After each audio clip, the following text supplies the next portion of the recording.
Hello, मैं हूं सरताज और आपका स्वागत है इंडिया विंस फ्रीडम क्लास 5 के थर्ड वीडियो में।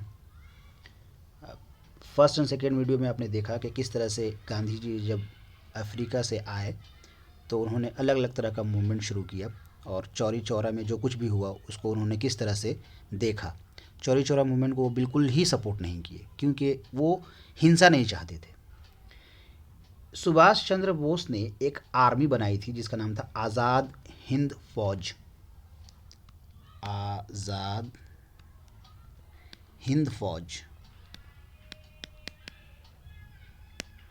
ये एक फ़ौज बनाई थी, एक आर्मी टाइप का बनाया था।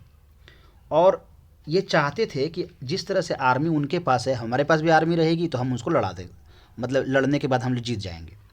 और इन्होंने एक नारा दिया था, जय हिंद। अगर कोई पूछेगा कि जय हिंद किसका नारा है तो क्या बोलिएगा? सुभाष चंद्र बोस। सुभाष चंद्र बोस, ठीक है। तो सुभाष चंद्र बोस ने जय हिंद का नारा दिया था और इन्होंने एक आर्मी बनाई थी जिसका नाम था आज़ाद हिंद फौज, ठीक है।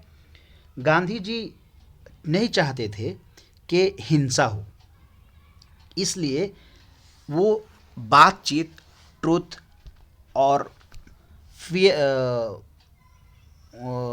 अहिंसा के ज़रिए अंग्रेज़ों को भगाना चाहते थे, लेकिन ये पॉसिबल नहीं था।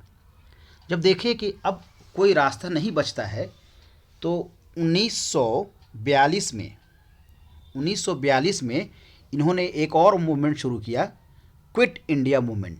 क्विट का मतलब छोड़ो, क्विट माने भागना, इंडिया छोड़ के भागो। इन्होंने कब शुरू किया था? अगस्त 1942। और उनको एक तरह का अल्टीमेटम दे दिया कि इंडिया को क्विट कर जाओ, इंडिया से छोड़ के भाग जाओ। और अपने लोगों को कहा डू और डाई, या तो करो या मरो। अगर अब नहीं होगा तो फिर अब कभी नहीं होगा, ठीक है। तो इन्होंने इस तरह का नारा दिया, क्विट इंडिया मूवमेंट और डू और डाई, 1942। और इसको बहुत सारे लोग सपोर्ट भी किए। उसी वक्त सेकेंड वर्ल्ड वॉर भी ख़त्म हो रहा था। 1945 में सेकेंड वर्ल्ड वॉर ख़त्म हो रहा था। वर्ल्ड वॉर समझते हैं ना, यूएसए और यूएसएसआर के बीच में, यूएसए यूएसएसआर, ठीक है ना। ये इन दोनों में लड़ाई झगड़ा चल रहा था, ये भी ख़त्म हो गया था।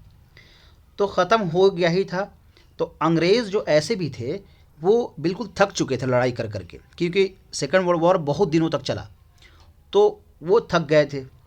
तो आखिर में उन्होंने कहा कि ठीक है भाई, अब इस तरह की बात है, अभी तो एक जंग लड़े हैं, अब दोबारा फिर इंडिया में भी जंग लड़ेंगे।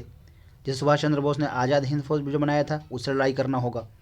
तो वो लड़ाई कर करके थक गए थे। उनका लड़ाई करने से वेल्थ ख़त्म होता है ना, जो कुछ भी आप पैसे बचा कर रखते हैं वो ख़त्म होता है। तो उन्होंने कहा कि ठीक है अब हम चले जाते हैं। तो वो 14 अगस्त को वो यहाँ से चले गए। लेकिन 15 अगस्त को 15 अगस्त 1947 को हमारा इंडिपेंडेंस डे है। लेकिन जाते जाते एक चीज़ उन्होंने कर दिया, क्या कि इंडिया को इंडिया नहीं रहने दिया, इंडिया और पाकिस्तान बना के चले गए, ठीक है। आज हमारे पास इंडिया, हम जिसमें रहते हैं, और पाकिस्तान भी एक देश है जो आज़ादी से पहले वो इंडिया ही था, बाद में पाकिस्तान बन गया, वहाँ मुस्लिम चले गए। तो फिर बहुत लड़ाई झगड़ा भी हुआ जब बंटवारा हुआ तो। लेकिन वो हमेशा डिवाइड एंड रूल का और पॉलिसी अपनाते रहे और लास्ट लास्ट तक, जाते जाते तक भी उन्होंने इंडिया और पाकिस्तान को दो हिस्सों में, मुस्लिम और हिंदू करके बांट के वो चले गए। तो जब इंडिया फ्री हो गया तो फ्री इंडिया में सबसे पहले प्राइम मिनिस्टर कौन बने? सबसे पहले प्राइम मिनिस्टर बने आपके जवाहरलाल नेहरू।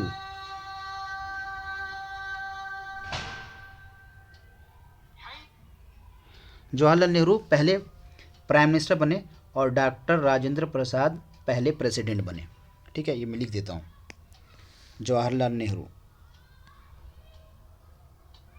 जवाहरलाल नेहरू, ये क्या थे? First PM. और ये डॉक्टर राजेंद्र प्रसाद, ये क्या थे?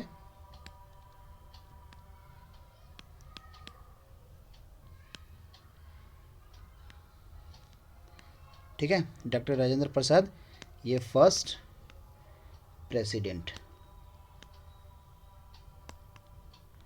जब हिंदुस्तान आज़ाद हो गया तो ये पहले थे। जवाहरलाल नेहरू ने एकदम 15 अगस्त के जो रात में उन्होंने एक भाषण दिया था, एक स्पीच दी थी, बड़ी बड़ी भयानक, बहुत अच्छी स्पीच दी थी। उसमें ये लिखा था कि पूरी दुनिया अभी सो रही है, लेकिन इंडिया अभी खुशी में मग्न है ना। इंडिया अभी जग रहा है और अपनी फ्रीडम को सेलिब्रेट कर रहा है। ठीक है, उन्होंने इस तरह का भाषण दिया था। चलिए, आपका होमवर्क है, आप कमेंट में कर दीजिएगा, चाहे लिख लीजिएगा। Who made Indian National Army, Indian National Army किसने बनाया था? How did Gandhi ji fight against British के खिलाफ गांधी जी किस तरह से लड़ाई लड़े? ठीक है, अब मैं एक और रिवीजन वीडियो बनाऊंगा जिसमें पूरे चैप्टर को कवर करूंगा। उसके बाद मैं आपको MCQ के लिए डिस्क्रिप्शन में वो डाल दूंगा ताकि आप अपना टेस्ट खुद ही ले लें। ठीक है, मिलते हैं नेक्स्ट वीडियो में, तब तक के लिए थैंक यू।